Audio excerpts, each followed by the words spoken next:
ever feel like you're missing out on those hidden gems, Right. even in your own backyard. Oh, absolutely. Like there's this whole world of culture and history right there. Right under our noses. And we don't even know it. Yeah. Well, today, we're diving into one of those hidden gems, and this one's perfect. Okay.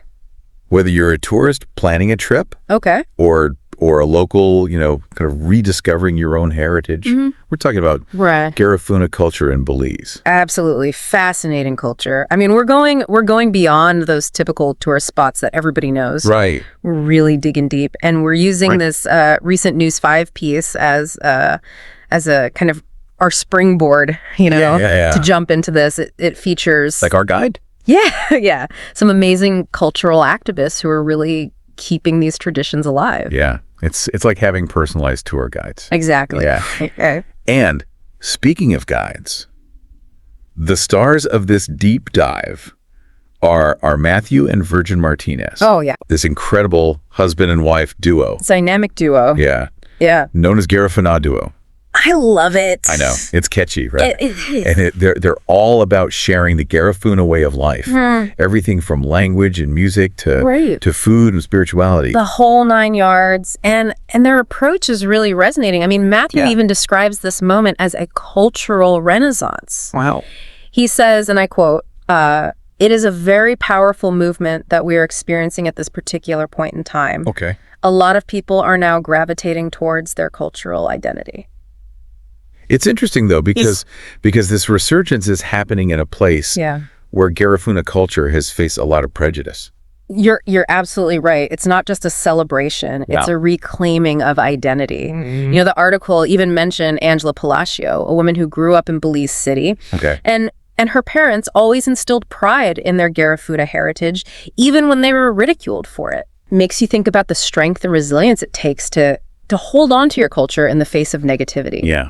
It's a powerful reminder that culture isn't just about festivals and celebrations. Right. It's deeply personal and often intertwined with challenging experiences. Absolutely. And it makes this revival even more significant. Absolutely. Mathew himself said that when he moved to Belize City in the 1980s, people were still ashamed of who they are. So what changed? Why this sudden embrace of Garifuna identity? That's the $1 million question, isn't it? And one answer might lie in organizations like Ugundani, a dance group founded nearly 40 years ago by Naomi Guzman. Okay. Her whole mission was to cultivate that sense of pride in Garifuna culture. So they're not just dancing, they're making a statement. Exactly. And Naomi is very clear about her focus, preserving traditions in their authentic form. Yes. She distinguishes Ugundani from groups that might modernize the dances, which I find fascinating. Yeah. It's an interesting point. I mean, what we're seeing is a commitment to cultural continuity. Right. It's about passing down these traditions as they were originally intended, not necessarily adapting them to fit current trends or appeal to a wider audience. Almost like a direct response to that historical pressure to assimilate. Right. You could say that. Yeah. But then you have something like the UNESCO recognition in 2001, where Garifuna language, dance, and music were declared a, quote, masterpiece of the oral and intangible heritage of humanity. Huge. That does seem to bring it to a wider audience. It does. That UNESCO recognition is massive. It elevates these traditions onto the world stage and brings with it international attention and support. And suddenly you have a global spotlight on these efforts. To preserve this culture. Okay. So we've got this tension between maintaining authenticity and gaining wider recognition. Right. And that makes me think about the younger generation. Yeah. The article mentions Lirahunu Ugundani. Okay. Ugundani's children's group. I see. Which translates to, get this, children of joy. Oh, wow. Isn't it amazing to see? It's a beautiful name. Yeah. To see young people so engaged in their heritage. It really is. It showcases the importance of transmitting culture across generations. And you can see it's not just about learning the steps. Right. There's genuine joy in their participation. The article even highlights Joseph Williams. Okay. A young boy who just loves the Wanaragua dance and drumming. He was so enthusiastic. Yes. He was describing the, quote, fast-paced moving of the dance. Yeah. And the powerful, quote, sounding. It's so great. Like the drums. Yeah. You can just feel his passion jumping off the page. It really makes you want to experience these traditions firsthand. And that's what's so powerful about cultural experiences. Yeah. Right? They go beyond just watching or listening. They engage your senses and your emotions, but preserving Garifuna heritage isn't just about performance. Mathew hinted at future plans to teach Garifuna history. Okay. Which adds a whole new dimension to the cultural learning experience. So it's not just about the moves, it's about understanding the history, the stories. Yes. The deeper meaning behind those traditions. The context. You got it. Yeah. It's about understanding the why behind the what, Yeah. That's what makes this whole revival so fascinating. It acknowledges that Garifuna culture isn't this like static thing frozen in time. It's alive. It's evolving. It's breathing. It's got a past. It's got a present. It's got a future. Yeah. They're honoring their roots, but they're letting it grow. Absolutely. Organically. Yeah. We talked about the UNESCO recognition earlier, but I'm curious, like what tangible impact does something like that actually have on the Garifuna community? That is a great question, because it brings a certain prestige. Sure. But more importantly, it opens doors. Okay. It attracts international tourism. It can create funding opportunities for cultural programs. It can lead to more research, educational initiatives, and it also empowers the community to really have a voice. To advocate for their heritage, to say, hey, this is who we are, and we're not going anywhere. And to resist that homogenization. Exactly. So it's not just about being on a list. It's about really giving the community a platform and the resources to share their story with the world. Exactly. On their own terms. And that's where the work of people like Mathew and Virgin, Naomi Guzman, and even little Joseph becomes so crucial. They're the ones ensuring that this culture isn't just, preserved in a museum. Right. Or on a piece of paper. It's actively lived. It's experienced. Right. It brings us back to that idea of traveling to Belize. Like, imagine going beyond those typical tourist attractions. Yeah. And really immersing yourself in this culture. Right. Seeing the dances, hearing the drums, tasting the food. Absolutely. It's about connecting with the heart and soul of Belize, understanding its history, appreciating the resilience and the spirit of its people.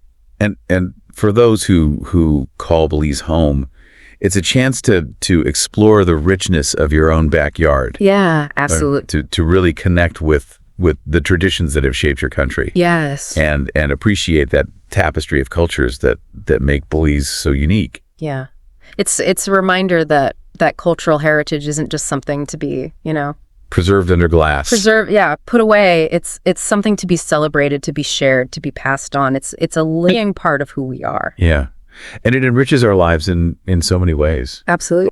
We've talked a lot about the positive aspects of this cultural revival, but are there also challenges that come with it? Oh, of course. I mean, balancing tradition with modernity. Right. Managing the impact of tourism. Right. Making sure that cultural expression remains authentic. Doesn't become commercialized. Right. It doesn't become, this kind of product that's just for sale. Yeah. These are all things that require a lot of care for consideration. Yeah. And navigating those challenges is essential, right? Absolutely. If Garifuna culture is going to continue to thrive and evolve in a way that honors its roots but also embraces the future. It is a delicate dance, but it's a dance worth doing because, preserving cultural heritage, it's not just about safeguarding the past. Right. It's about celebrating the tapestry of human experience, making sure that future generations have the opportunity to connect with the richness of their past. And that connection is something that we can all strive for. Absolutely. Whether we're travelers, whether we're at home, wherever we are. Yeah. It's about realizing that we all have a story to tell. Yeah. And a heritage to explore. And sometimes those stories are right under our noses, just waiting to be discovered.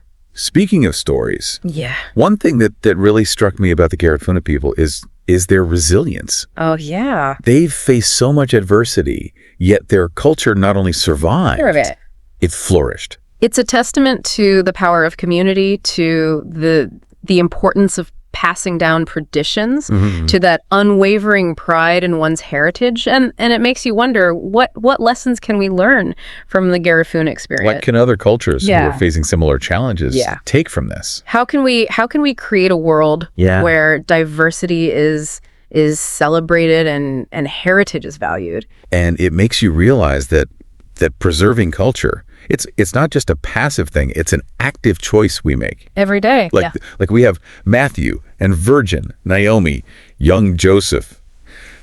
They're all out there. They're making it happen. Yeah. They're keeping those traditions alive, vibrant. They're not just preserving the past, they're shaping the future. And it's that dedication that's so inspiring. It really makes you wonder, what if each of us took that same approach to our own heritage, to our communities? What if we all became those cultural ambassadors in our own way? Imagine the impact. Right. If everyone took the time to learn about and share and celebrate what makes them unique. It could be transformative, not just for individual communities, but for society as a whole. Yeah. We'd start to see the world through a different lens, one that really appreciates diversity, the interconnectedness of cultures. It's been quite a journey, this deep dive into Garifuna culture. Yeah. It's left me feeling really inspired, hopeful. Me too. Culture really is a powerful force. It is. It connects us, it teaches us, it reminds us of the beauty and complexity of the human experience. It's a reminder that we all have a role to play in preserving and celebrating that richness, whether we're traveling to experience new cultures, whether we're, researching our own heritage. Or just learning about our neighbors. Exactly. We each contribute to a richer, more vibrant world. For anyone listening out there, whether you're planning a trip to Belize or just curious about the world around you, take a moment. Just consider the power of culture. It's all around us, waiting to be discovered, to be understood, to be shared. And you never know, you might even find yourself inspired to become a cultural ambassador yourself. Yeah. Sharing your own unique story with the world. That would be something. It would. Thanks for joining us on this deep dive into the heart of Garifuna culture. Until next time. See you then.